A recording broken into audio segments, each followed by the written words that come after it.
The best thing in life, or the greatest thing that you can do in this lifetime, is to serve the Lord. The greatest thing that we can do in this current life is to serve God. Question: are we serving the Lord? Wholehearted, ha? Are we serving God? Kaya ba nating sabihin na kapag dumating na ang Panginoon, Lord, I have done my best to build your kingdom? Can we say that? Bibigyan ko po kayo ng example ng best. Ibig sabihin best na para ginagawa natin sa Panginoon, talagang ibinuhos mo na lahat ng mayroon ka, katulad ng balo na pong pinag-uusapan kanina, na binigay niya ang lahat. Katulad din nung isang mananampalataya na ang meron lamang siya ay kakaunting barya. Pero nung pagkahulog niya ng offering niya, sinabi ng Panginoon na siya ang may pinakamalaking binigay sa kaharian ng Diyos. Ayan. Siya ang pinakamalaki in the sense po na ito lamang ang kanyang kayamanan. Imagine niyo po, mas mainam na wala kang pera ngayon. Dahil kayang-kaya mong magbigay ng the best mo. Amen? Dahil kapag ikaw ay may sobrang yaman na, parang nalalakihan ka na sa binibigay mo. Tanungin ko po ang bawat isa, nalalakihan ba kayo sa tinatites ninyo? Pag nalalakihan ka na, ibig sabihin, malaki na yung kinikita mo. Pero sa tuwing, katulad nga natin, kapag, halimbawa, kami sa bahay, kapag bumibili kami ng mga kagamitan sa online, kung ano mang bagay, sinasabi nga lagi ni Miss Loy, pag 500 pesos lang below, tapos pinadalang ka ng bato, okay lang, 500 lang naman, hindi mo na i-contest, di ba? Pero kapag lumampas na ng 1,000, 2,000, kaya pag 5,000 na, talagang makikipag-away ka. Asan na yung order ko, di ba? Ganon din. Mas mainam na ibigay natin yung natitira natin para sa Panginoon. O yung best natin sa Panginoon. In terms of best things that we could do for the glory of God is the way we minister to the Lord. For example, ako po bilang isang pastor, hindi lang ako basta-basta tatayo dito at magtuturo sa inyo kung ano lang yung naisip ko. Ano ho? Ang tawag doon, pagwawalang bahala sa kagustuhan ng Panginoon. Ako po ay laging lumalapit sa Panginoon at tinatanong ko sa Kanya kung ano yung ituturo ko sa inyo. Since this is His ministry, hindi ako pwede magturo lang kung ano-ano. Lagi ko pong hinihiling sa Panginoon, Lord, i-reveal mo sa akin kung anong gusto mong ibahagi sa inyo mga tao. And yes, of course, I fast, I pray, I study the Word, and that's how I do my best in preaching the Word. Not only that, hindi ko po ito sinusumbat, pero alam niyo po, 90% ng aking kinikita, binibigay ko po sa ministry. Just to let you know, that I could stand one day in front of the Lord, sasabihin ko sa Kanya, Lord, I have given my best. To the point na ako mismo wala na. Binibigay ko na lahat. Ang natitira lang sa akin talaga pang toiletries. Pero I'm giving my best. Pastor, kailangan din ba namin gawin yun? No, He is not requiring you. Pero ako, I could say to the Lord, one day, if I will face Him, sasabihin ko sa Panginoon, Lord, I have done my best. Para yung balo, kung ano yung last na meron siya, binigay niya. Para sa glory ni Lord. Ibinigay niya at isinuko niya. Dahil naniniwala siya, someday, God will bless her. But did someday, yung someday ba yun ay tumagal? No. It came about when the woman gave the bread last bread to the man of God, siya'y pinagpala. At lahat ng kanyang sisidlan ay pinuno ng Panginoon. Gusto ko pong maisip natin ng bawat isa sa atin na dapat hindi lamang meron tayong yung last bread natin. Hindi lang lamang yung last bread, kundi meron din dapat tayong sisidlan. Lalagyan. Okay. In our terms, in this generation, ang pinakamalit na lalagyan natin ay pitaka. Tama? Pinakamaliit na sisidlan. At in this generation, in this digital generation, meron na tayong mga online banks. Meron ba kayo? Lahat ng meron magsabi ng amen. How about the others? Pastor, hindi ko po alam yan. Hindi ko po alam, aralin nyo. Kapag bless kayo ni Lord, saan nyo ilalagay? Pastor, okay lang naman sa bahay. Doon na lang sa bahay. Di naman mawawala yan. Pag nakikita nyo kasing madami yung pera nyo, kapag nagbukas kayo ng cabinet, o kaya kung saan nyo man nilalagay yan, naku, magagano yan, boom! May pera naman tayo, sige, bilhin natin daw, bilhin natin yan, bilhin natin ito. Matuto po tayo mag-budget. Lahat ng marunong mag-budget. Nagbabudget ho ba tayo ng maayos sa ating mga bahay, mga nanay? Pastor, ayaw bigay ng asawa ko yung pera. Hindi niya po binibigay. Nako, ito listen to me, okay? Kayong mga asawa na di nagbibigay ng budget sa inyong mga asawang babae. Wives, yung sa mga wife ninyo, you are going to be accountable to the Lord. You are disrupting the family orientation na hindi dapat. Okay? Now, kaya ko po isinishare ito po sa inyo kasi the best thing that we could do for the glory of God is to give Him our offering of life, of service, life of everything. Kailangan po kasi tayo magliwanag sa Panginoon katulad ng ating pinag-aralan last week. We need to shine for the glory of God. Konting recap sa ating napag-usapan last week. How can we become a light of the world? Of course, the way we think should always be based in the Word of God. The way we live is always based in the Word of God. And of course, we must have yung kailangan nating i-discuss ngayong umaga, a deep desire to serve others for the Lord in terms of charity, sa pagbibigay sa may hirap, and also yung pagiging part ng ministry. When you become a member of the church, let me just clarify this, no? When you become a member of the church, hindi ka lang uupo sa kinauupuan mo ngayon, kundi magpa-participate ka. Amen? Anong ibig sabihin participate, Pastor? Ibig sabihin, makibahagi ka sa Tagalog. Makibahagi ka sa katawan ni Kristo.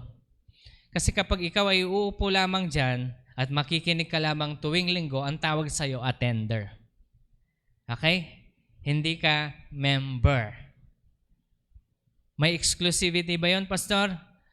Ang sinasabi ko po dito kasi, we are the body of Christ. The church, the people of God is the body of Christ. Each one of us must always desire to be a part of the kingdom. Do we need to be a part of the ministry, Pastor? Yes, you need to be a part of the ministry. In order for you to function as a part of the body of Christ. Kasi kung sa baga, lagi ko pong sasabihin sa inyo, na ang bawat isa sa atin, meron tayong gift na ibinigay ng Panginoon na tayo lamang ang makakagawa. At yung gift na yon, ulit-ulitin ko, hindi yan, yung gift na binigay sa iyo ng Panginoon, hindi yan lumitaw ng nakaraan sa mga tatay at kanino-ninunuan mo. at hindi na yan lilitaw sa mga anak mo. Yung gift na yan, sa'yo lang. At kapag hindi mo ginamit yan para sa Panginoon, yan ay ililibing kasama mo. Pastor, ano yung gift ko? Dito tayo papasok kung kailan natin hahanapin ang Panginoon. Kasi ang Panginoon lamang makakapagsabi kung saan ka talaga magaling. Actually, meron ng mga hint o kaya meron ng mga checkmark. Sinasabi ng Panginoon sa atin na ito ay yung gagawin natin sa ating buhay. Okay? Meron akong mga kaibigan na habang kami nag-aaral, hinahanap pa namin yung mga kanya-kanya naming gift at ina-explore namin kung saan kami talaga dapat. Meron akong kaibigan na kung saan nag-aral siya ng pagpapastor, pero magaling siya sa pera. Ibig sabihin, magaling siya sa pera, lahat ng i-start niyang business talaga nagbo-boom. Pero nag-aaral siya ng pastor. Nung na-realize niya, Tol, hindi yata ako sa pagpapastor, sabi niya. Oo nga, napansin ko. Hindi ka marunong magsalita sa harap ng pulpito. Kasi kami, diretsaan kami kapag correction. Oo nga nabubulol ako, hindi ko alam yung sasabihin ko. Pero sabi ko nga sa kanya, Tol, magaling ka sa pera, magaling ka mag-business, sabi ko. So, tuwing nagbe-business ka, talagang lagi nagbo-boom. Ba, hindi ka mag-start ng business, mag-support ka na lang ng ministry, sabi niya. Ano pa rin yun? Part of building the kingdom pa rin yun, sabi ko sa kanya. Ganun ba yun? Hindi pa ako mawawala kay Lord? Ito po hindi naman kasi porque pag sinabi natin sa ministry, lagi kang nasa church, kung ano yung magiging part mo sa church, ganyan. Iba-iba po tayong panawagan. Meron tinawag na magpastor, meron din tinawag na mag-usher, meron din tinawag na mag-music, meron din tinawag na maglinis, magluto, meron din tinawag na para mag-support sa simbahan. Amen? Kaya nga ito, sabi ko sa kaibigan ko na mag-business ka, supportan mo na lang yung church mo, supportan mo yung pastor mo. Kasi panigurado yung pastor mo, maliit ang kinikita o maliit nga. Sige, sabi, yun na lang yung gagawin ko. And up to this day, yun yung ginagawa niya. You know what? All of us has a part in the ministry. And when we say, I am a part of the Church of God, Humphrey Center Ministry, ibig sabihin dito, magiging parte ka. Okay.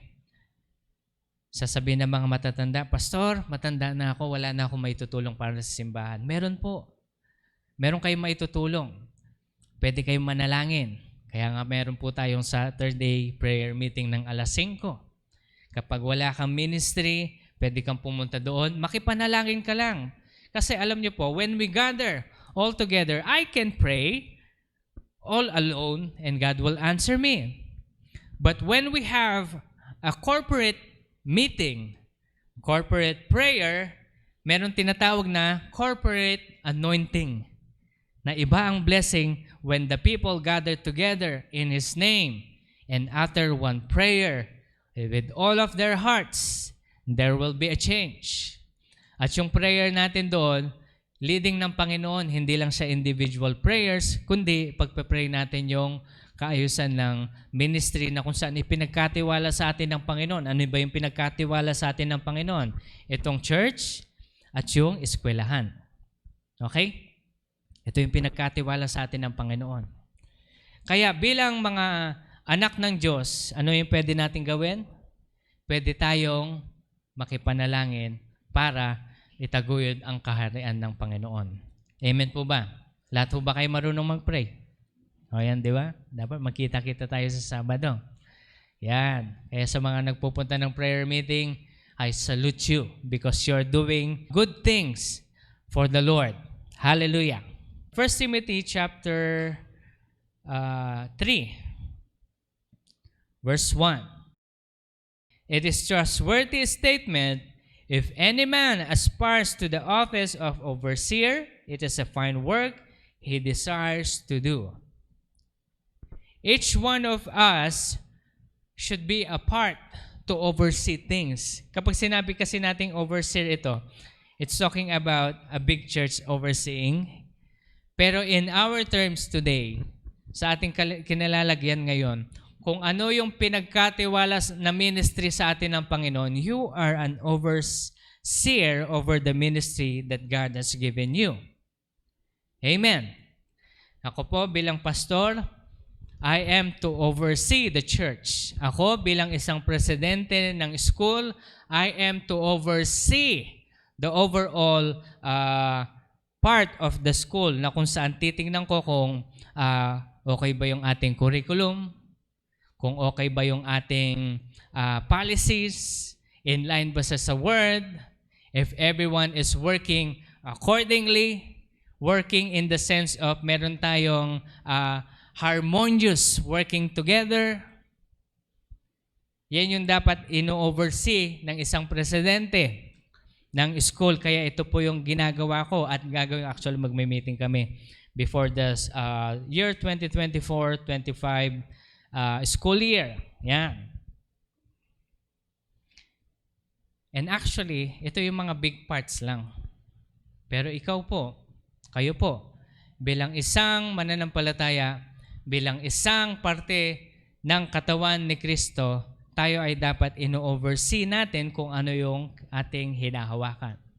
Okay, punta tayo sa pinakamalapit. Ano yung pinakamalapit nating ino-oversee? First of all, if you are a father, you are overseeing your whole family. Kapag wala na ang tatay, of course, si nanay na ang tatayo. Amen. Make sure that all your children are a part of the kingdom of God.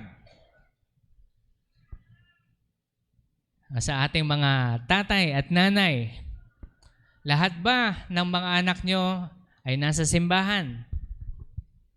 Lahat ba ng mga anak nyo ay mananampalataya? Dahil I'm telling you, you are accountable to your own family. Accountable po tayo. Anong ibig sabihin ng accountable? God will require us. God will require us of our children. Ikaw, nasa langit ka, nasaan ang iyong anak? Yan. Part yan, accountability. Ikaw, asawang lalaki, nasaan ang iyong asawang babae? Bakit hindi mo siya kasama sa simbahan? Bakit hindi mo siya tinuturuan ng salita ng Panginoon? Alam niyo ho ba, sa Biblia, umpisa pa lang sa panahon ni Adam and Eve, kung susumatutalin natin, si Adam ang kausap ng Diyos. Tama? Amen. At ngayon, si Adam, nakikinig siya sa Diyos para sa mga kautusan, kung ano yung dapat gawin. At ito'y kanyang itinuturo kanino? Sa kanyang asawang babae na si Eve. Ang problema kasi ngayong generasyon ngayon, si Eve ang nagtuturo kay Adam. Oh, natawa yun ba? But you know what? Listen to this. That's not funny. That's not funny. Because the responsibility is given to the man. Dapat ang lalaki ang nagtuturo sa asawang babae. Kaya nga tinanong ng Diyos, Adam, where are you? Nung kinain na nila ni Eve yung forbidden fruit. Hindi niya sinabi na, Adam, Eve, nasa na kayo? No. Adam, where are you? Kung sa baga, kapag nagkamali ang nasa ilalim ng presidente, kanino ito isinisisi? Sa presidente. Hindi niya pwedeng sabihin na, hindi, kasalanan nito kasi hindi niya inaayos yung trabaho niya. No. Kung sa baga sa mga officers sa military, kapag nagkamali yung mga members ng kanyang platoon, ang sisisihin yung leader. Anong ginawa mo? Parang ganon.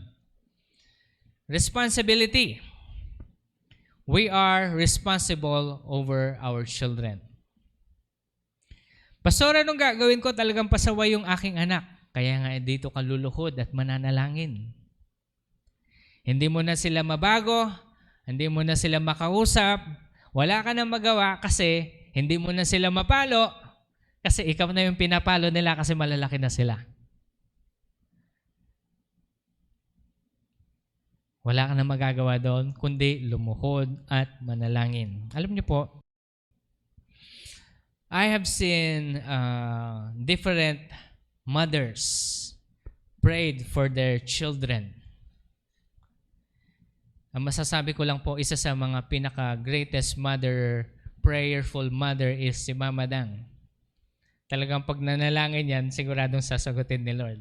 Meron din ako mga nakilalang ganito yung istorya, isang example, Merong isang nanay, kaibigan ko. Tapos, yung anak niya, may gusto siyang babae. Pero yung nanay niya, kinausap ako, Pastor, ayoko talaga itong nililigawan nitong anak ko. Sabi niya, hindi, ipanalangin niyo po, kako. Kung talagang niluluhod ko yan, Pastor, talagang pinagpapastingan ko pa na mag-break sila sa akin. Totoo. Kasi alam niyo po, may nakikita yung mga nanay na hindi nakikita ng in love na lalaki. Okay. Minsan kapag nai-in love ang isang tao, talagang nabubulag yan sa kung ano-ano. Pero yung nanay, nakikita niya. Ngayon itong nanay, talagang pinalalangin niya, nilukod niya. Lord, paghiwalayin mo sila. Sobrang mapanalangin itong kaibigan ko pong nanay. To the point na talagang gumawa ang Panginoon na para paghiwalayin sila. Naghiwalay sila. And eventually, yung anak niya, nakapag-asawa ng Kristiyano na matino. Yan. Yung mga ganun ba? Mga ganun mga circumstances. Okay? Kaya mga nanay, alam niyo po, binigay sa atin ng Panginoon ang pusong mapanalanganin. Kaya gampanan po natin ito kasi habang lumalaki ang ating mga anak, dapat ipinapanalangin na natin ito. Protektahan sila, pagpalain sila. Everyday yan. Kaya nga hindi ko ma-imagine sa dami ng anak ni Mama Dang talagang pinag-pray niya lahat yan, bawat isa. Hindi naman lahat ay naging katulad ko. Hindi ko sinasabing mabait ako. Mabait, konti lang. Okay? Sa aming mga magkakapatid, talagang madaming pasaway. Pero alam niyo po, nadadaan lahat yan sa panalangin.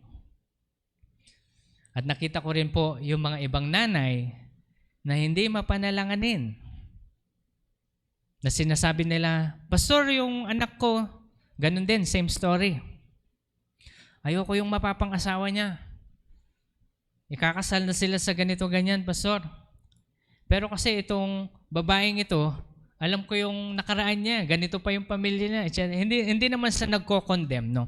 Pero kasi yung anak niya, napakabait. Na first time girlfriend yata. Sabi ko sa kanya, ipanalangin po natin. Kaya ako, Pastor, samahan mo ako. Hindi. Not that I don't care about them, no? Pero kasi it's our responsibility. Ang responsibility ng pastor, turuan kayo kung paano yung gagawin. I-implement sa inyo. Kung ano yung mga nakasulat sa Biblia. At make sure that you are doing it. Yes, the pastor could pray for you. But it doesn't remove your responsibility over to the ministry that God has entrusted you. You are responsible for your own family. Amen. Let me be clear with that. Pero you could always tell me, Pastor, can you pray with me? Yes, I will pray for you. I could even fast and pray for you. But kung ako ang magfa-fast and pray, tapos ikaw hihilata ka lang at hindi mo sasaliksikin ng Panginoon, hindi kita sasamahan. Nagigets po natin? Dapat kasi tayo dyan magja-jive tayo. Kung sasabihin mo sa pastor mo na, Pastor, can you pray with me with this matter? Sa aking mga anak, sa aking pamilya, sa aking asawa, sa aking business, at kung ano pa man, sasabihin ko po sa inyo, sige po, makikipanalangin po ako sa inyo. Pero, sabay po tayong mananalangin.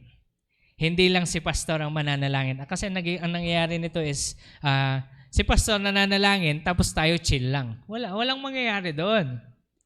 Walang mangyayari kapag ganun. Dapat magkadamay tayo. Okay? When the Lord says, you are an overseer of the ministry that God has given you, ito yung requirement ng Panginoon sa inyo. Verse 2. 1 Timothy chapter 3, verse 2. An overseer must be above reproach. Ibig sabihin dito, walang mailalait sa iyo. Babasahin ko yung buo ha.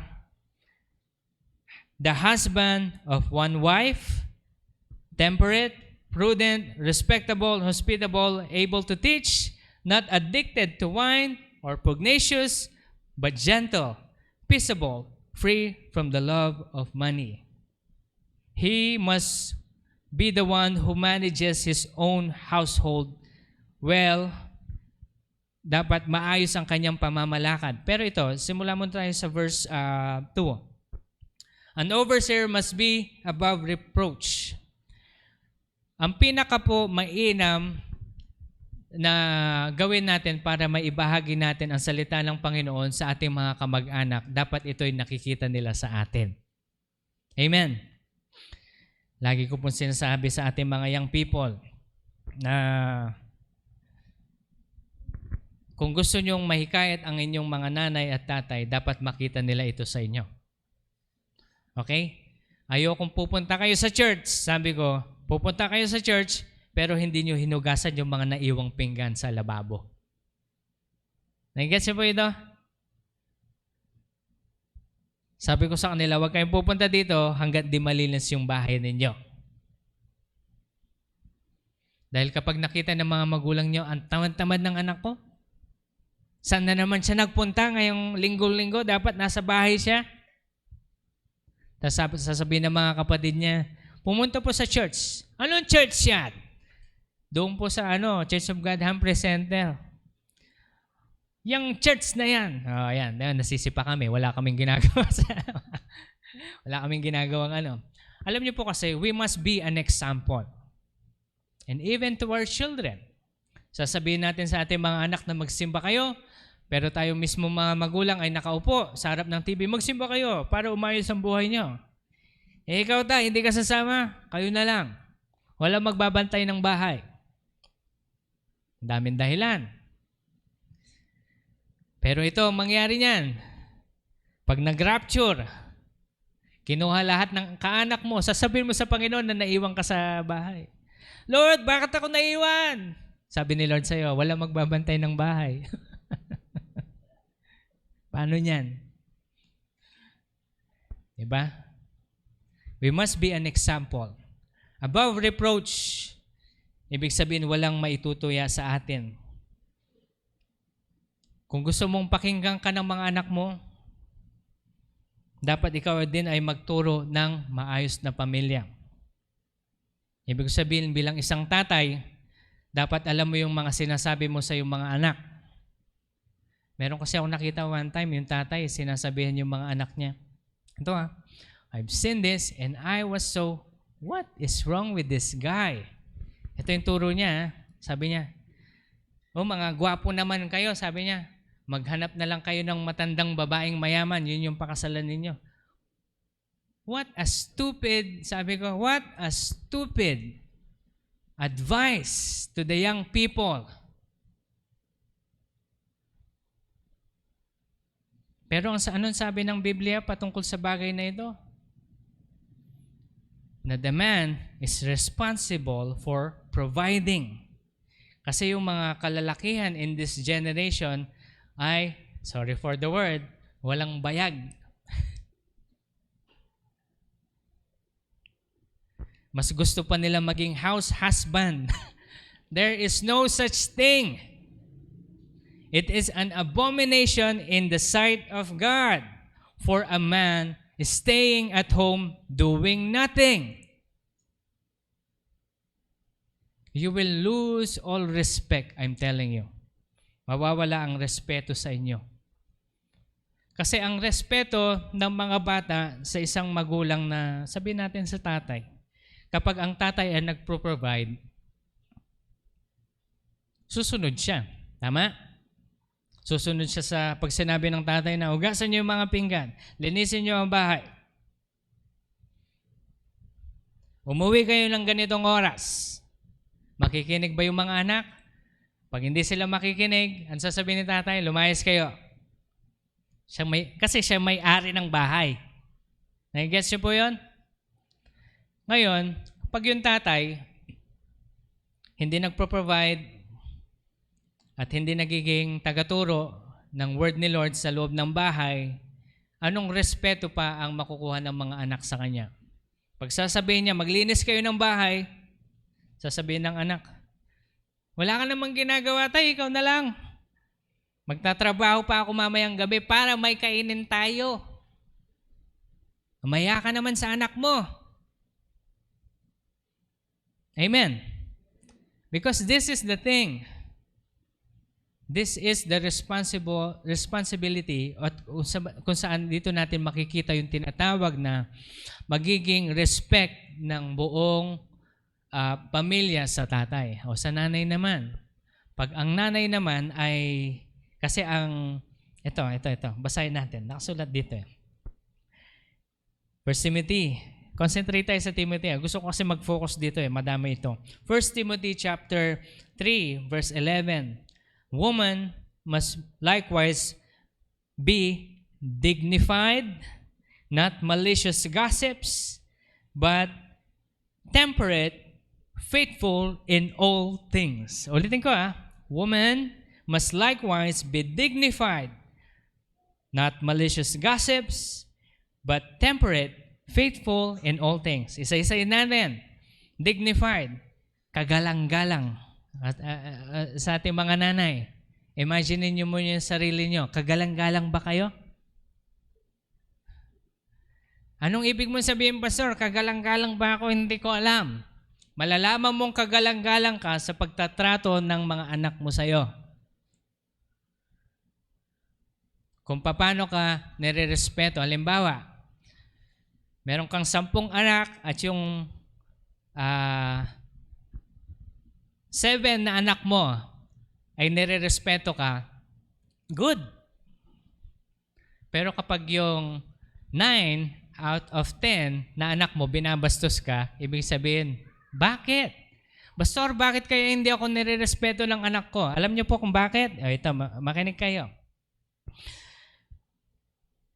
Woman must likewise be dignified, not malicious gossips. Baka naman mahilig po tayo sa mga chika-chika. Chismis-chismis. Umagang-umaga, ang kausap natin yung katsokaran natin sa tindahan. Sabihin, kapag nakikita kasi ng bata ito, nawawalan sila ng respeto sa kanilang mga magulang. Imagine niyo kung ang nanay nyo ang instigator ng chismis sa inyong bayan. Hindi ba nakakahiya yun?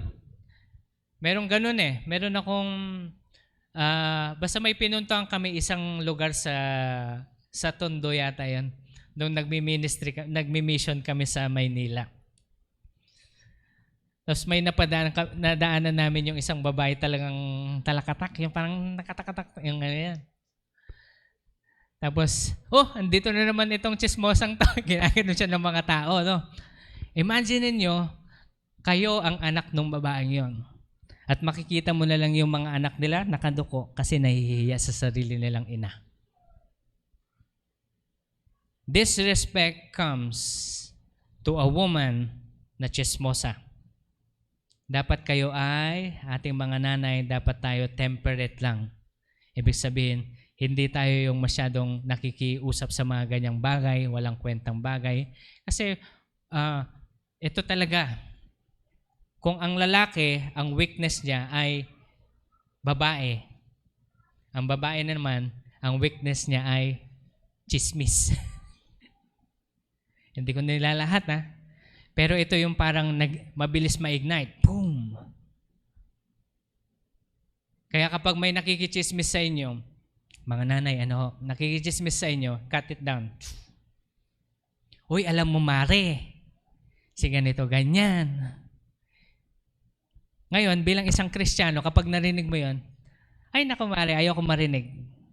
O, di ba? Cut off na. Pero kapag ikaw yung hindi mo talaga mapigilan, ano kaya? Sasabihin na, ano yun? Ano yun? Nako. O, ang tawag doon, ito nakasulat hindi ko ginagawa-gawa to. Not malicious gossips, but then temperate and faithful in all things. Dapat yung pag-aaruga po ay makikita ng anak sa inyo. Hindi kayo yung, kung sa ganito, si tatay ang tagapalo, si nanay ang ikaw kasi, ayusin mo yung buhay mo. Oli ka, kain ka na. Mag-sorry ka na lang sa papa mo mamaya. Naigas po natin, yun ang trabaho ni nanay. Pero kapag si nanay yung namamalo, hindi pa marunong gumamit ng sinturon, gagamitin yung kamay. Mapansin nyo, kaya yung ibang mga bata traumatic na kapag yung ibang nanay ginagamit yung kamay nilang pamalo, ganon. And then eventually, look at this. Kapag yayakapin niya na yung anak niya, kasi nasanay yung anak niya, ginagamit ng nanay pamalo yung kamay. Okay? We have our own, what we call here is responsibility over our ministry. Your ministry is your family. Kailangan po nating ayusin ito. Ano ho? Amen po mga nanay. Mas madami tayong nanay dito. Ano ho? Ang tanong, asan yung mga asawa ninyo? Dalhin niyo po sila dito. Ano ho? Pastor, hindi ko madala. Alam ko po naiintindihan ko po yung mga nararamdaman nyo kasi ilang beses ko itong narinig sa mga uncle ko din. Sa tuwing yayayain sila ni Mama Dang, magsimba tayo. Alam mo sasabihin nila? Alam ko na yan. Maliit ka ba? Ginagawa ko na yan. Siyempre, hindi naman sumuko si Mama Dang. Nung medyo lumaki-laki na ako. Kel, simba tayo. Sige, okay lang kayo dyan. Tayo na lang. Alam ko na yan. Alam na daw nila. Pero alam nyo po, hindi naman dun magtatapos yun eh. Bilang mga asawang babae, ikaw, dapat ang lumuluhod para sa asawa mo. Iluhod mo yan sa panalangin. Amen. Mga nanay, kaya nyo yan. O sige, lahat ng mga nanay, lahat ng mga nanay na wala pa dito yung asawa niya, sige, taas yung kamay niyo. Okay lang, taas yung kamay niyo. Sasamahan ko kayong manalangin. Pero, manalangin din kayo. Okay ba yun? Pagpe-pray ko yung mga asawa nyo, Pagpe-pray, tatandaan ko na yung mga mukha ninyo. Pagpe-pray natin yung mga asawa nyo, someday makakasama natin sila dito. Pero, hindi lang ako mananalangin. And I tell you, the Lord will tell me if you are praying or not. Okay? And if you stop praying, I will stop praying. Okay po ba yun, mga nanay? Kaya natin yan. Pagpe-pray natin yan. And I believe that the Lord will remind me over this. Isali natin yan sa ating prayer meeting. Kaya sama po kayo sa Sabado. Yun po. So bilang overseer, sabi ng Panginoon, we must be temperate. Hindi tayo yung nag-i-ignite ng mga away. Prudent, kagalang-galang, respectable, and also hospitable, and able to teach. That's why you must know the Word of God. Not addicted to wine. Wala naman dito yun, may mga addict ho ba sa atin sa paglalasing? Lahat ng lasinggero, magsabi ng, akala ko mag-amen kayo. Wala naman dito. Praise the Lord. Praise the Lord. Pastor yung asawa ko. Panalangin natin sila. Ano ho? Yan. Sabi ng Panginoon, not addicted to wine or pugnacious. Ang ibig sabihin ng pugnacious, yung tag-start ng away.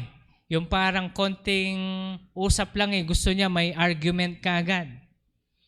Di ba may mga taong ganon? Yan. Kaya bilang pong isang mananampalataya, dapat ayusin po natin yung ating buhay na kung saan maging example tayo sa mga nakakakita sa atin.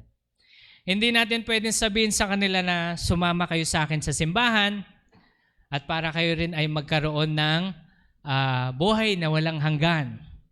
Pero kapag ang nakikita nila sa iyo ay kamatayan na walang hanggan, hindi sila sasama sa iyo. Anong ibig mo sabihin kamatayan walang hanggan? Ibig ko sabihin dito, lagi kang nakikiaway. Konting ito yung madalas makiaway, no? Ako po kasi, kapag maliit na bagay, hindi ko na, dati palaaway ako, pero nung napansin ko, hindi healthy sa puso ko, tinigil ko nang makipag-argument sa mga taong ganito. Halimbawa, umorder ka sa, okay, halimbawa, umorder ka sa online, tapos yung pinadala sa'yo, sira-sira. Tapos sasabihin mo ngayon sa courier, anong ginawa mo? Bakit sira-sira yung gamit mo? Nakikita yun sa mga video sa yung inaaway nila yung mga courier. Ako kapag sira-sira ng gano'n, kapag mumurahin lang, hindi ko na kasi kapag hinawakan ko, alam ko kung sira-sira na yan. Ngayon kapag sira-sira ng naka-plastic pa, tapos mahal yon, hindi ko siya bubuksan. Ibabalik ko yon. Ganun ako. Hindi na ako nakikipag-away na, ikaw kasi hindi mo inayos. Yun yung pugnacious. Isang example lang yun in our modern time. No? In our modern time. Halimbawa, kapag ikaw ay may utang, tapos sinisikil ka ngayon, kadalasan kasi sa mga Pilipino, kung sino pang may utang, siya pa yung galit. Sabi na babayaran kita eh. Ba't di ka makapaghintay? Tapos yung nagpautang, pinapalalahanan lang naman kita eh. Hindi, pastor, kasi pag inunahan mo ng pagalit, hindi ka na kukulitin. Maling ugali yan. In the first place, dapat hindi ka umuutang. Pastor, kahit na ba life and death situation, dapat hindi ka umutang? Actually, sasabihin ko po sa inyo, hindi dapat. Kasi this is the moment o yung opportunity na yon para pagkatiwalaan ng Panginoon. I remember during the times na nag-i-struggle kami. Talagang mananalangin kami. Lord, wala na kaming kakainin. Maliliit pa kami noon. Wala na kaming kakainin, Lord. Lahat na nang pwedeng utangan na kami, nautangan na namin at ayaw na kami pautangin. Lord, anong gagawin namin? Kami naman mga gutom. Nagpalamig na lang kami sa labas. Hindi kami makapaglaro kasi malilit pa kami. Hindi kami makapaglaro kasi walang energy. Nagkataon si Ate May napalabas sa gate na. And for some reason, nakapulot siya lang 20. Yung 20 nun malaki pa. 20 pesos binili namin ng bigas, binili namin ng tuyo. Piyesta kami, talagang bam, kain. Busog. And you know what? There are times that God provided for us that way. Pulot lang. Naalala nyo hindi ko pa nakwento ito sa inyo yata. Yung talagang walang-wala kami. Si Uncle Ben. Kilala niyo si Uncle Ben? Kapatid ni Pastor Jan. Si Uncle Ben talagang nakatira pa kami sa Ohio nun. Talagang nag-aalala siya kasi wala na kaming kinakain, ganyan-ganyan. Tapos si Mama Dang din wala na maibigay kasi may problema dito. Gayon din si Pastor Jan. Nagpe-pray na lang kami. Kasi si Uncle Ben may nasipa siyang plastic. Sabi niya, pera yun Sabi, pera yun. Kasi makapal eh. Ewan kung ganito yung description yan. Ganito kakapal eh. So pagkuha niya, akala niya, play money lang kasi hindi pera dito eh. So, pinatingin niya kay Ate Ella. Sabi, tingnan mo nga kung pera ba talaga ito. Kami mga gutom, talagang research. Pera ba talaga to? Baka pwedeng ipabalit. Alam niyo po, pumunta, si Ate Ella yung kasama na, si Ate Ella. Si Ate Ella saka si Ate Loy ang pumunta sa money changer. Pinatanong nila kung anong pera, magkano ba ito. Pinapawisan pa daw yung mga kilikili nila kasi hindi nila alam, baka play money lang o Hindi nila alam na pala yun, euro. Euro money. Walang plastic lang eh. Plastic, nakatapon, nasa daan. mayroon pa daw, sabi, kung di ako nagkakamali, sabi ni Uncle Ben, may mga nakadaan pa daw na sinipa lang. Siya din, sinipa niya. Pero napansin niya, gumanon yung pera. Fug! Oh! Oh, yun, grabe. Yun yung mga miracles na sabi ko sa inyo.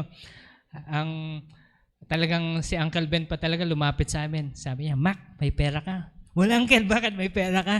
O gusto mo ng pera? Siyempre! Alam niyo po, favorite niya talaga si Ate May. Sa amin magkakapatid, binigay niya ng madami si Ate May. Saka yung mga aso niya. Saka yung pusa. Talagang binila niya yung mga canned goods, yung isang sako ng pagkain ng aso, talagang ganun. Kaya busog na busog yung mga aso mo. Huwag kayong mag-alala, puno yung ref natin. Sabi naman, hallelujah! God provided? Yes. God provided. Pero nakita niyo doon, bilang isang mananampalataya, hindi ka lang maghihintay, kundi mananalangin ka din.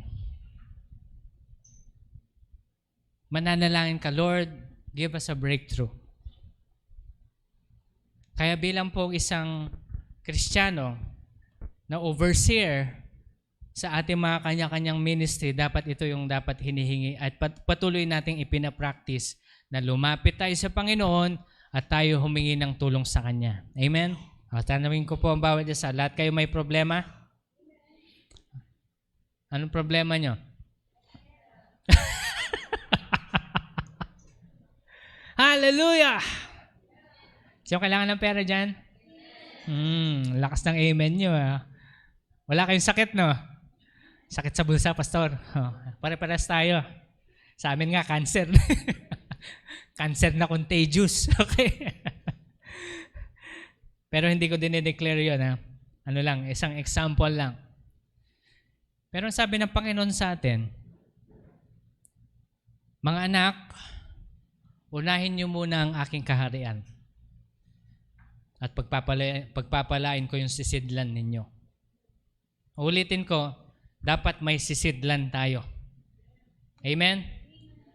Sa mga may bangko na magsabi ng, may sisidlan kayo. Dito lang banda.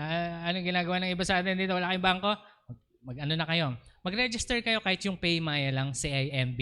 Libre lang yun. Hindi nyo kailangan pumunta ng bangko, kailangan nyo lang selfie.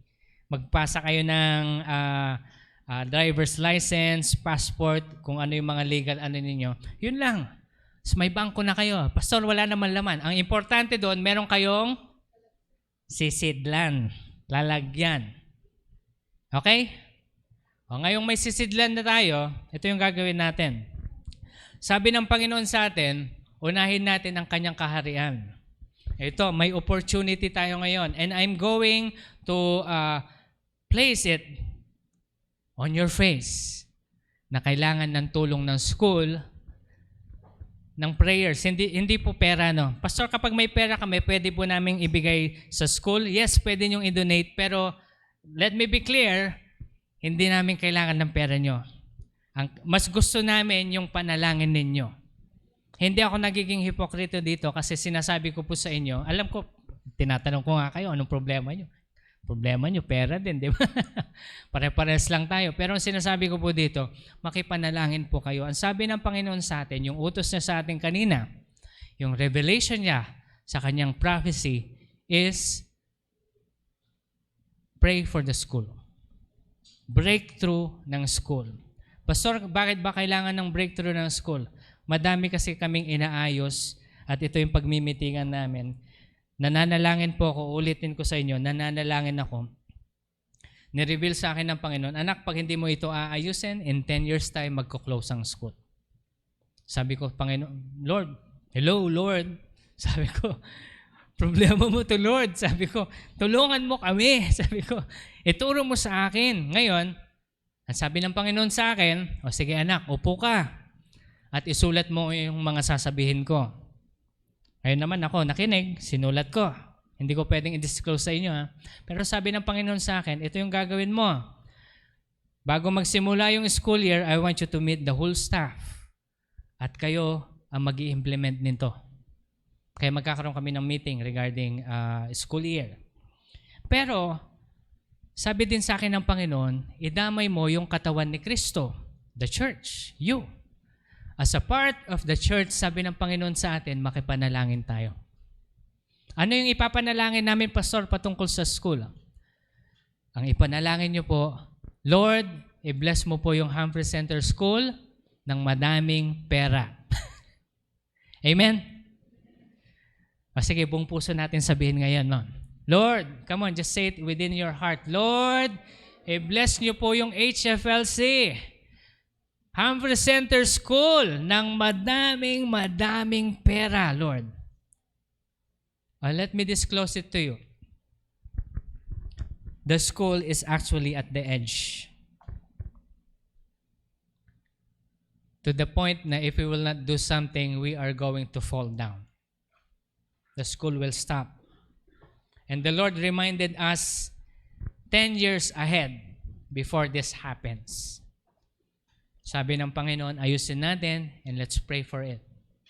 Huwag kayong mag-alala. I believe with all of my heart, God is going to show us breakthrough. Kaya lang sinasabi ng Panginoon na, anak, ito kasi yung word niya sa akin bago po tayo magtapos. Son, it is better for you to have nothing today. For in the year 2025, there will be a lot of disasters and problems will surround your country. And the Lord says yesterday, the devil's eyes is upon Humphrey Center. And he's looking at yung kanyang sabi ng Panginoon, ang hudyat na pag-atake niya sa mga tao ng Humphrey Center ay kapag ang bawat isa sa inyo ay nagmayabang dahil madami kayong pera.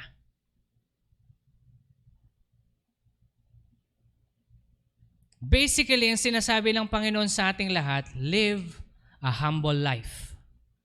Amen. Marahil wala kayong pera ngayon, humble tayo kasi wala tayong pera. Pero oras na kayo ang nagkapera, ito pong sasabihin ko sa inyo huwag niyong ipaglantaran na mayaman kayo. May bago akong bahay. May bago akong aircon. May kotse kayo? Ako, meron. Ito, listen to me. Sabi ni Lord, huwag niyong gagawin yon.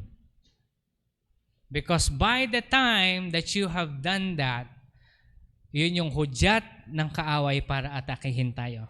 Pastor, hindi ba tayo po protektahan ng Panginoon? God, yes, God will protect us, but the Lord is requiring us something. One thing, live humbly for the glory of God. Amen? Hindi natin ipopost sa social media na pinapaypay natin yung tag-1,000 natin. Ang init. Ang tawag doon, pagmamayabang. Dapat discreet lang. Pansinin nyo lahat ng mayayaman sa buong mundo. Hindi sila nagsusuot ng signature.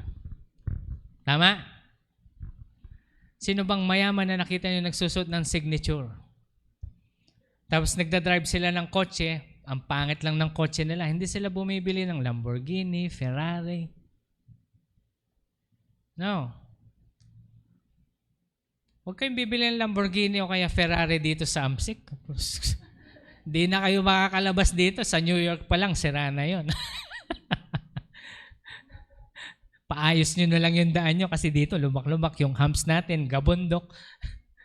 Buti sana yung humps natin yung smooth na ganun, di ba? Hindi, yung humps natin ganun eh. Parang, tsugu! Pagbagsak nung isang wala na yung kaluluha mo, bumagsak na, di ba? Sobrang taas. Kaya sinasabi lang ng Panginoon sa atin dito is, mabuhay tayo ng humble. O sabihin mo ngayon sa katabi mo, huwag nating ipagmayabang ang ating kayamanan. Itago lang natin. Okay? Tago lang natin. At least, kapag mayaman na tayo, makinig kayo mabuti. Pag mayaman na tayo, wala na tayong utang, di ba? Wala kang iniisip na may pambayad ka ba sa ganito. Hindi mo iniisip na saan mo i-enroll yung anak mo kasi may pang-enroll ka. Amen? Yun lang naman yung gusto natin eh. Ngayon, ito yung sinasabi ng Panginoon sa atin. If God, listen to me, if God will solve this problem, God requires you to be a part. Or should I say, magpakasigasig tayo sa pagtaguyod ng kaharian ng Panginoon. Amen? Kaya pag ikaw ay tinawag para maging businessman, sasabihin ko lang sa inyo, i-share nyo po ang inyong kayamanan sa pagtaguyod ng kaharian ng Diyos. Amen. O, sino naniniwalang tinawag ka sa business? Tingnan, mataas ang kamay. Wala. O, ilan lang? 1, 2. Okay. Pag kayo yumaman, mag-donate kayo. Okay? Kasi yun yung nire-require ng Panginoon sa atin. Kasi yun yung panawagan natin. Okay? Huwag kayong mag-alala. Hindi mapupunta yan sa bulsa ko. Ilalagay natin yan lahat sa facility, kung ano man yung i-establish natin. Babayarin natin lahat ng mga empleyado natin. Bibilihan natin yung lote sa harap. Palalakihin natin yung school. Baka lilipat na natin din yung church dyan na mas malaki para mas malaki din yung ano natin. Alam nyo, lahat yan pupunta doon. And I'm telling you, and I'm going to tell you, from the very beginning ng aking pagpapastor, hindi ako kumuha kahit singkong kusing dito. Yan ang pangako ko sa Panginoon. Lord, ibibigay ko lahat sa iyo. True enough, God is faithful at siya ang nagpro-provide sa aking mga pangangailangan.